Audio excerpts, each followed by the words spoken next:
Very good ah. Ang laki.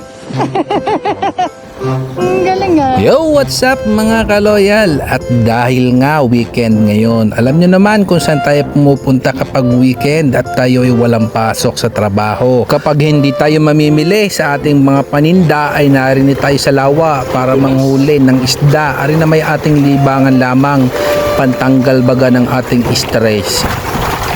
Okay, goods na yan, goods na. Subukan natin ngayon kung may makakuli tayo.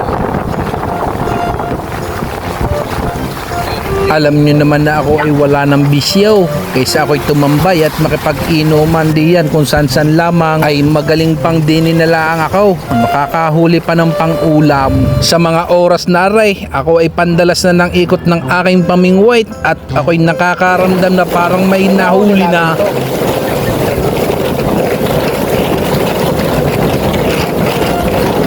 Isda! Plastic! Isda! Alam nyo gaho, aring mga garning kalalaking isda ay talagang dala ko na rin dahil ari ginagawa kong daing at hindi nga nagtagal ay may nahuli-uling kasunod. Yan pa, isa, dilawan, ginagawa ko rin ho yan daing. Yan ho ang pagkakasarap po niyan, daingin, ako ay pinangat.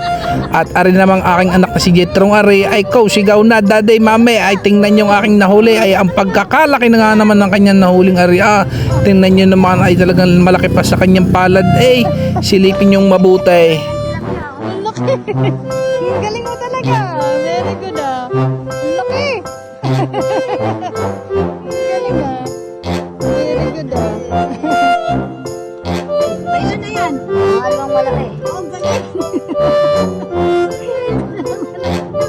Ang laki.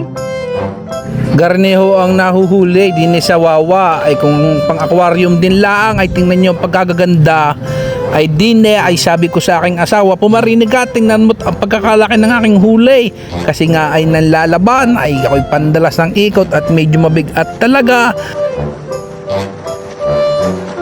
Diyos ko po, ako ay nawaw mali ay pagkakali ay siya kami nagyakagan na din at talaga kami uwing-uwi na't hapon na rin ay kita nyo naman pagkakaganda ng huling aray. Lalaki. Ang ulam.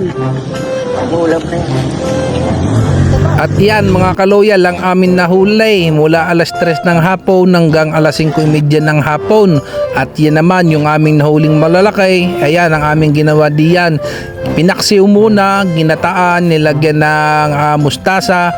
Ay ikaw katalo naman ay pagkakasarap naman, ubos naman ang bahaw ay.